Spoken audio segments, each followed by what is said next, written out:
আরে বাপরে, সোনার যা দাম আকাশ ছোঁয়া, তার মধ্যে আমি বেরিয়ে পড়েছি সোনা পরে। আরে না না না, গোল্ড নয়, সিটি গোল্ড, একদম 10 ভরি।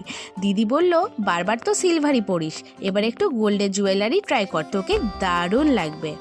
আচ্ছা, দিদি কি তাহলে ঠিক বলেছে? কমেন্ট করে জানাও কিন্তু। আজকে আমরা গেছিলাম আসানসোলে, অষ্টমীটা পুরো আসানসোল ঘুরেছি। কোথায় কোথায় ঘুরেছি এর একটা বড় ব্লগ জলদিই আসছে। তার আগে দেখে নাও আমার বন্ধুদের। হ্যাঁ, এদের মধ্যে তো তোমরা ঐশিককে চেনোই, আর এটা হচ্ছে দেবা আর কৃষানুদা, তোমরা দেখেই নাও।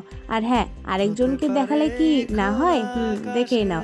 আর এই দেখো, আমরা এখন প্যান্ডেল হপিং করছি, আর খুব সুন্দর সুন্দর ঠাকুর হয়েছে কিন্তু এবার আসানসোলে। আমার জানো অষ্টমীর দিন সেমুয়ের পায়েস আর লুচি খেতে খুবই ভালো লাগে, আর তার সাথে যদি একটু ঝাল ঝাল আলু আর ফুলকপির তরকারি থাকে তাহলে জমেই যায়। তোমরা কে কি পছন্দ করো কমেন্টে জানাও, আর সাবস্ক্রাইব করতে ভুলো না।